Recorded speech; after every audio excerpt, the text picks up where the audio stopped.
ಸಮೃದ್ಧಿ ಮಂಜಣ್ಣವರೇ, taluk ದಂಡಾಧಿಕಾರಿಗಳಾದಂಥ Shrimati Geetha madam ಅವರೇ,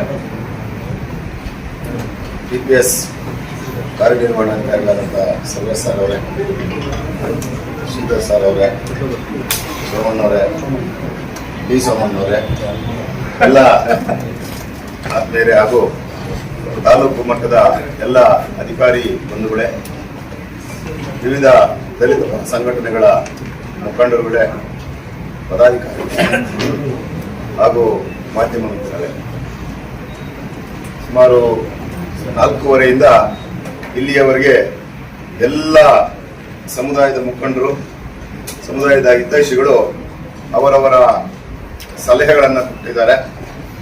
ಬಹಳ ಸಂತೋಷ. ಈ ಸಂದರ್ಭದಲ್ಲಿ ನಾನು ಕೂಡ ಮೊನ್ನೆ ಶಾಸಕರಲ್ಲಿ ಸಲಹೆ ಕೊಡೋದಿಲ್ಲ, ಮನವಿಯನ್ನು ಮಾಡ್ತೇನೆ. ಏನ ಮನವಿ ಅಂದ್ರೆ, ಬಹುಶಃ 90ರ ದಶಕದಲ್ಲಿ ಮೊನ್ನೆ ಆಲಂಗೂರು ಶ್ರೀನಿವಾಸ್ ಅವರು ಶಾಸಕರಾಗಿದ್ದಾಗ, ಮಂತ್ರಿಗಳಾಗಿದ್ದಾಗ ಈ ಜನಾಂಗಕ್ಕೆ ಒಂದು ಶಾಶ್ವತವಾಗಿರ್ತಕ್ಕಂಥ 2 ಕೆಲಸಗಳನ್ನು ಮಾಡಿದ್ದಾರೆ. ಅವರಿವತ್ತು ಭೌತಿಕವಾಗಿ ನಮ್ಮಲ್ಲಿ ಇಲ್ಲದೆ ಹೋದ್ರು ಕೂಡ ಅವ್ರು ಮಾಡಿರ್ತಕ್ಕಂಥ ಶಾಶ್ವತವಾದಂಥ ಕೆಲಸ, ಒಂದನೇದು ಅಂಬೇಡ್ಕರ್ ಜಯಂತಿ, ಎರಡನೇದು ಅಂಬೇಡ್ಕರ್ ಸ್ಟ್ಯಾಚ್ಯೂ. ಬಹುಶಃ ಅವರ ಜನಪರ, ದಲಿತ ಜನಪರ ಕಾಳಜಿಯ ಸಂಕೇತ ಇವು ಅಂತ ಹೇಳ್ಬಿಟ್ಟು ನಾನಾದ್ರೂ ಕೂಡ ಭಾವಿಸ್ತಾ ಇದ್ದೀನಿ. ಎರಡನೇದಾಗಿ, ಸುಮಾರು 17 ವರ್ಷಗಳಿಂದ ನಮ್ಮ ತಾಲೂಕಲ್ಲಿ ಮೀಸಲು ಕ್ಷೇತ್ರ ಆಗಿದೆ. ಈ 17 ವರ್ಷಗಳಲ್ಲಿ, ಈ 17 ವರ್ಷಗಳ ಮೀಸಲು ಅವಧಿಗೆ ಮತ್ತು ಈ ಹಿಂದಿನ ಸಾಮಾನ್ಯ ಕ್ಷೇತ್ರಕ್ಕೆ ಹೋಲಿಕೆ ಮಾಡಿದಾಗ, ನಾನು ರಾಜಕೀಯ ಮಾತಾಡ್ತಾ ಇಲ್ಲ, ವಾಸ್ತವಾಂಶ ಹೇಳ್ತಾ ಇದ್ದೀನಿ, ಹೋಲಿಕೆ ಮಾಡಿದಾಗ ಜನಪರವಾದಂತಹ, ದಲಿತ ಪರವಾಗಿರ್ತಕ್ಕಂಥ ಕೆಲಸಗಳು ಆದಂಗೆ ಬಹುಶಃ ಈ 17 ವರ್ಷಗಳಲ್ಲಿ ಯಾಕೋ ಆಗಿಲ್ಲ ಅಂತಕ್ಕಂಥ ನೋವು ನನ್ನಲ್ಲಿದೆ. ಆ ಕಾರಣಕ್ಕಾಗಿ ನಾನು ಮಾನ್ಯ ಶಾಸಕರಲ್ಲಿ ಮನವಿ ಮಾಡ್ತೇನೆ, ಈ ಅಂಬೇಡ್ಕರ್ ಜಯಂತಿ ಏನು ವಿಜೃಂಭಣೆಯಿಂದ ಆಚರಣೆ ಮಾಡಿ ಏಪ್ರಿಲ್ 15ನೇ ತಾರೀಕು ಮರ್ತೋಗ್ಬಿಟ್ರೆ ಇದು ಅರ್ಥಪೂರ್ಣವಲ್ಲ ಎಂಬತಕ್ಕಂಥದ್ದು ನನ್ನ ವೈಯಕ್ತಿಕವಾಗಿರ್ತಕ್ಕಂಥ ಅಭಿಪ್ರಾಯ.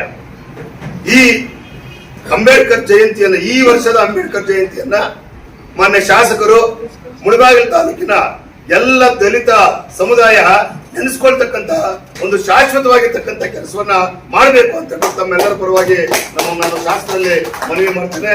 ಬಹುಶಃ ಶಾಸಕರು ಈ ಸಭೆಯಲ್ಲಿ ಘೋಷಣೆ ಮಾಡ್ತಾರೆ ಅಥವಾ ಅಂಬೇಡ್ಕರ್ ಜಯಂತಿ ಕಾರ್ಯಕ್ರಮಲ್ಲಾದ್ರೂ ಘೋಷಣೆ ಮಾಡಬೇಕು ಅಂತ ಹೇಳ್ಬಿಟ್ಟು ಅವರಲ್ಲಿ ಮನವಿ ಮಾಡ್ತೀನಿ. ಏನದು ಅಂತ ಹೇಳಿದ್ರೆ, ಎಲ್ಲ ಸಮುದಾಯಗಳು ಕೂಡ ಮಾನ್ಯ ಗಂಗಾಧರ್ ಏನ್ ಹೆಸರು ಹೇಳ್ದಂಗೆ ಎಲ್ಲ ಸಮುದಾಯಗಳು ಕೂಡ ಕಲ್ಯಾಣ ಮಂಟಪಗಳಿದ್ದಾವೆ. ಆದ್ರೆ ನಮ್ಮ ಸಮುದಾಯಕ್ಕೆ ಕಲ್ಯಾಣ ಮಂಟಪ ಇಲ್ಲ. ಅತ್ಯಂತ ಬಡವರು ಮದುವೆಗಳು ಮಾಡುವಂತ ಸಂದರ್ಭದಲ್ಲಿ ಅವರವರ ಸಮುದಾಯದವರು ಅರ್ಧ ಬೆಲೆಗೆ, ಅರ್ಧ ರೇಟ್ಗೆ ಸಮುದಾಯ ಗೌರವವನ್ನು ಕೊಟ್ಟು ಮದುವೆಗಳು ಮಾಡೋದಕ್ಕೆ ಅವಕಾಶ ಕೊಡ್ತಾ ಇದ್ದಾರೆ. ಆದ್ರೆ ನಮ್ಗೆ ಅಂತ ಅವಕಾಶ ಇಲ್ಲ. ಹಾಗಾಗಿ ದಯವಿಟ್ಟು ಈ ವರ್ಷದ ಅಂಬೇಡ್ಕರ್ ಜಯಂತಿಯ ಸವಿನೆನಪಿಗಾಗಿ ಮಾನ್ಯ ಶಾಸಕರು ನಮ್ಮ ಸಮುದಾಯಕ್ಕೆ ಒಂದು ಅಂಬೇಡ್ಕರ್ ಕಲ್ಯಾಣ ಮಂಟಪವನ್ನ ಕಟ್ಟಿಸ್ಕೊಡ್ಬೇಕು ಅಂತ ಹೇಳ್ಬಿಟ್ಟು ನಾನು ತಮ್ಮೆಲ್ಲರ ಪರವಾಗಿ ಅವರಲ್ಲಿ ಮನವಿಯನ್ನು ಮಾಡ್ಕೊಳ್ತೇನೆ. ಅದರಲ್ಲಿ ಬಡವರು ಹೆಣ್ಮಕ್ಳಿಗೆ ಮದುವೆ ಮಾಡ್ತಕ್ಕಂಥ ಬಡವರು ಅಥವಾ ಗಂಡು ಮಕ್ಳಿಗೆ ಮದುವೆ ಮಾಡ್ತಕ್ಕಂಥ ಬಡವರು ಆ ಒಂದು ಕಲ್ಯಾಣ ಮಂಟಪದ ಸದುಪಯೋಗವನ್ನು ಪಡಿಸ್ಕೊಂಡು ನಿಮ್ಮ ಹೆಸರು ಶಾಶ್ವತವಾಗಿರುತ್ತೆ ಅಂತ ಹೇಳ್ಬಿಟ್ಟು ಈ ಸಂದರ್ಭದಲ್ಲಿ ಹೇಳ್ತೇನೆ. ಮತ್ತೆ ಎರಡನೇದಾಗಿ, ನಾನು ನಮ್ಮ ಶಾಸಕರಲ್ಲಿ ಮತ್ತೊಂದು ಮನವಿ ಮಾಡ್ತೇನೆ. ಏನು ನಮ್ಮ ಸಮುದಾಯ ಬಾಬಾ ಸಾಹೇಬ್ ಅಂಬೇಡ್ಕರ್ ಹೇಳ್ತಕ್ಕಂಥದ್ದು ಮುತ್ತಿನಂತ 3 ಸೂತ್ರಗಳು. ಮೊದಲನೇದಾಗಿ ಶಿಕ್ಷಣ, ಎರಡನೇದಾಗಿ ಸಂಘಟನೆ, ಮೂರನೇದಾಗಿ ಹೋರಾಟ. ಒಂದು ನೋವಿನ ಸಂಗತಿ ಏನಾಗ್ಬಿಟ್ಟಿದೆ ಅಂತ ಹೇಳಿದ್ರೆ, ಈಗ ಉಲ್ಟಾ ಆಗ್ಬಿಟ್ಟಿದೆ. ಮೊದಲನೇದಾಗಿ ಹೋರಾಟಕ್ಕೆ ಹೋಗ್ತಾರೆ, ಆಮೇಲೆ ಸಂಘಟನೆ ಮಾಡ್ತಾರೆ, ಆಮೇಲೆ ಶಿಕ್ಷಣ ಅಂತಾರೆ. ಹಾಗಾಗಿ ವಿಫಲವಾಗ್ತಾ ಇದ್ದಾವೆ. ಮೊದಲಿಗೆ ನಮ್ಮ ಜನಾಂಗ ಏನಾಗ್ಬೇಕಂದ್ರೆ ಸುಶಿಕ್ಷಿತರಾಗ್ಬೇಕು, ವಿದ್ಯಾವಂತರಾಗ್ಬೇಕು.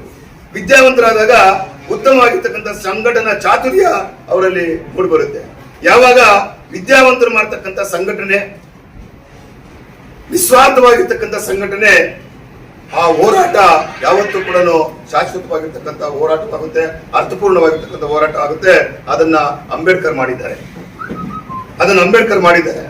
ಅವರ ತತ್ವ ಆದರ್ಶಗಳನ್ನ ನಾವು ಕೂಡ ಪಾಲಿಸಿಕೊಂಡು ಮುಂದಿನ ದಿನಗಳಲ್ಲಿ ಸಮುದಾಯಕ್ಕೆ ನಮ್ಮಿಂದ ಆದಷ್ಟು ಸಹಾಯವನ್ನು ನಾವು ಮಾಡುತ್ತಾ, ವಿಶೇಷವಾಗಿ ಈ 5 ವರ್ಷ ಇನ್ನೂ 5 ವರ್ಷ ಶಾಸಕರಾಗ್ಲಿ, ನಮಗೆ ಮುಂದಿನ ದಿನಗಳಲ್ಲಿ ಇನ್ನೂ ತಾಲೂಕಿಗೆ ಸೇವೆ ಮಾಡಲಿ ಅಂತ ಆಶಿಸುತ್ತಾ ದಯವಿಟ್ಟು ನನ್ನ ಈ ಚಿಕ್ಕ ಮನವಿಯನ್ನ ಸ್ವೀಕರಿಸಬೇಕು ಅಂತ ಹೇಳ್ಬಿಟ್ಟು ವಿನಂತಿಸುತ್ತಾ ಈ ಅವಕಾಶಕ್ಕಾಗಿ ಎಲ್ರಿಗೂ ಕೂಡ ವಂದಿಸಿ ನನ್ನ ಮಾತನ್ನು ಮುಗಿಸ್ತೇನೆ.